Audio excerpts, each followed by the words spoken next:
Hello everyone, this is Kyle Bacon, and this is my COM 527 final project, Approaching Conflict One Style at a Time.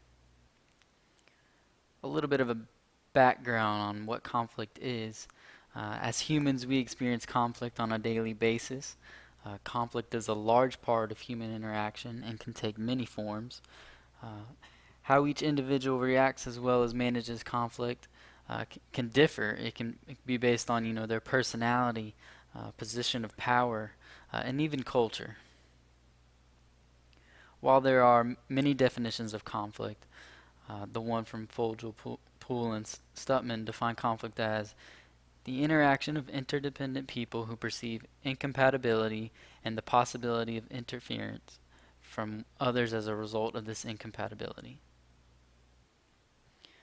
An interesting fact I came across was a typical manager spends 25 to 40% of his or her time dealing with workplace conflicts. This is a substantial amount of time. If you average that out, it's basically 2 days of the work week that's strictly devoted to conflict. And that doesn't even account for, what a person would experience in their personal life outside of work. Conflict surrounds us, and how we choose to manage it can play a large role in the success of businesses as well as our personal relationships. To give you an idea of the value of conflict management and what it is to managers, according to Thomas and Schmidt, managers rated conflict management to be of equal or somewhat greater importance than planning, communication, motivation, or decision making. That means it's a big deal. I was curious in looking at kind of the history of the current dual concern model that we have now. The dual concern model finds its origins in Blake and Mouton's theory that conflict in organizations is managed in different ways based on whether a manager is high or low concern for production and high or low concern for people.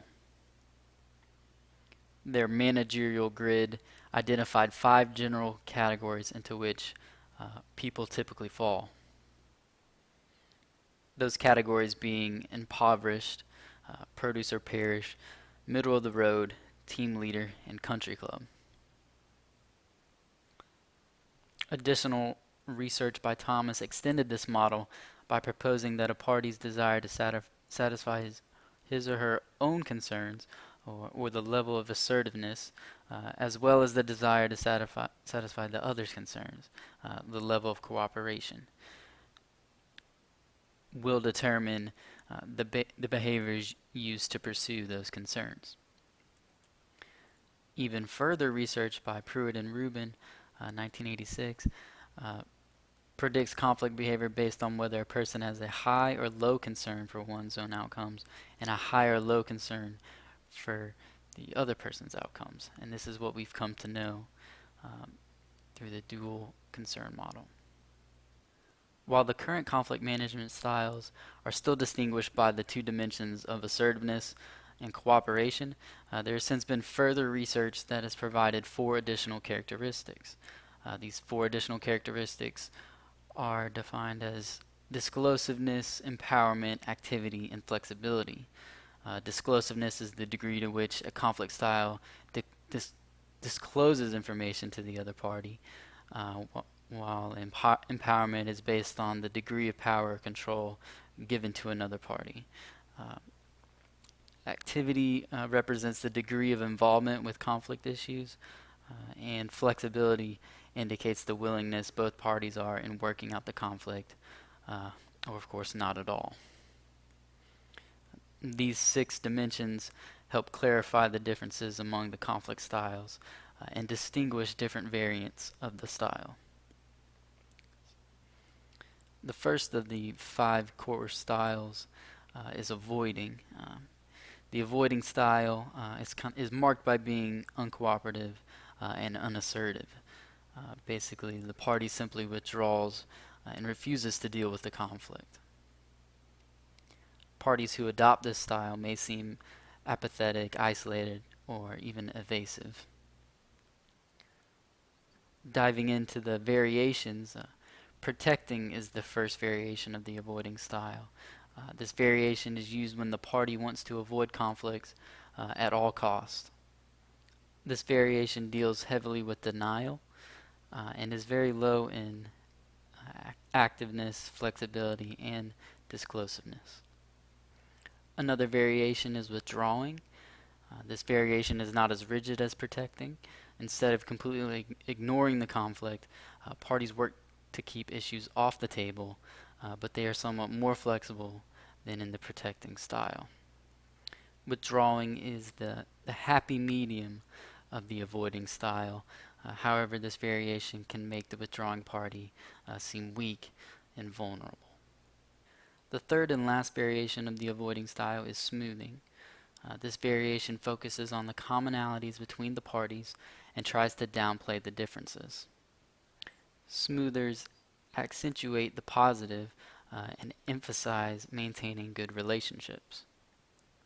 As far as advantages, avoidance has been shown to improve team effectiveness by eliminating a distraction that would otherwise derail progress on an issue. Another way the avoiding style can be useful is if the party has a weak position or faces a formidable opponent. It may enable the party to save face by never raising the conflict. Some of the obvious disadvantages to this style are, by avoiding the issue remains unresolved and can resurface in the future. And depending on the severity of the issue, it being ignored may fester and eventually surface with destructive consequences. Additionally, avoiding can hinder the development of relationships. The next style is competing. The competing style it emphasizes satisfying the party's own concerns and disregards for others' concerns.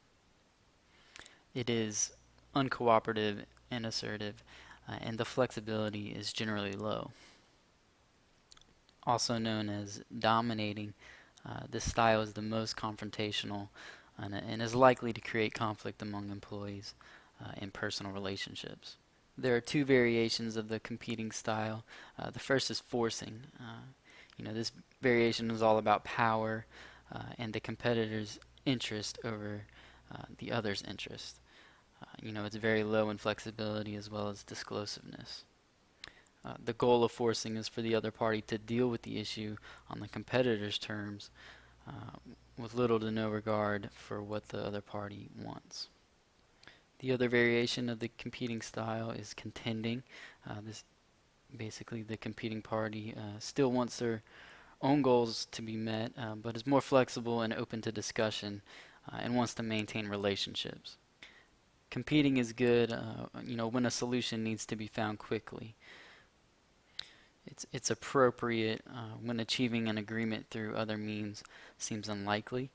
It helps to push each parties toward a solution. Competing is generally seen as negative, while it may create resentment that fosters future conflicts. Some people aren't comfortable with this, and it can eventually lead to things like co-rumination and workplace incivility. The third style is compromising. It's generally neutral in assertiveness and cooperation. The compromiser works to give each party some, but not all of their interests. The firm variant, is willing to compromise, but is firmer in what they want and what they are willing to give up. This variation is very active because compromisers push other parties somewhat, showing a rather tough approach designed to motivate them to cooperate, hopefully on the compromiser's terms. Flexible compromising, is obviously more flexible in what they require and are willing to give up more in order to reach a compromise. The third variation or tactic is tacit coordination. This variation results in a quick compromise because everything is split equally. With this, one party makes an offer based on a common norm that he or she believes the other party is likely to accept. Compromising is fairly common in the negotiation and mediation process. This can be a good style for when each party is willing to discuss the conflict and give in a little, what they desire from the other party. Compromising also helps to maintain relationships, while giving each party some of what they need. The value of relationships can be an important factor in determining whether or not to use the compromising style. A negative component to compromising is that it's a temporary fix. It often forces parties to give up something they value, and this can harbor, resentment and bitterness, and as future conflicts can arise. When the reality sets in that both parties' needs will not be fully reached, there may be a need to agree to disagree. The fourth style is collaborating. This style is marked by assertiveness and cooperation. Unlike compromising, collaborating works to obtain full satisfaction for all. Collaborators are genuinely interested in the needs of themselves and also the other party. However, they are not incredibly flexible in changing their needs or position. Instead, they try to discover a creative solution through joint effort. Obviously, the main advantage is, both parties walk away with a solution that they can be happy with and proud of because they had an active role in creating the solution and did not have to give up, all of their needs. Collaborating does have some cons. Finding a solution that meets everyone's needs is time-consuming and can take a lot of thought to come up with a suitable solution. Also, if employees recognize that they can get concessions simply by complaining, collaborating ceases to be effective. The last of the 5 common conflict management styles is accommodating. This style is, cooperative and unassertive. This style is very much interested in the other party's interests and can be seen as self-sacrificing. Accommodators are more interested in their relationship with others than the actual issues causing the conflict. Someone who yields have zero concern for their own interests and take an apathetic approach to the conflict. They allow the other to control the situation and to define the outcomes of the conflict. Yielders disengage themselves from the situation and go along with what others want. Conceders, they still accommodate the other's interests over their own, but unlike yielders, they are more active in the conflict. Relationships are also very important to conceders. This style can be particularly vulnerable to those of a competing nature. The pros of using the accommodating style are the emphasis on relationships and the opportunity for a weaker party to limit his or her concessions by strategically choosing how he or she accommodates. Sometimes supporting the needs of the other party is feasible and will not come at a significant cost. A disadvantage to this approach can be that others may find that they are not able to achieve an outcome that is acceptable or fair to them. The other party can see the importance of others' interests in accommodating as weak. Conflict can be a defining characteristic of human interaction, as we experience conflict in almost every area of our lives.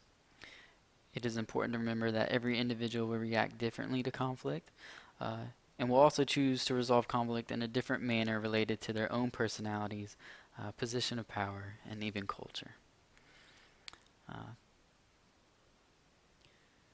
Thanks for watching.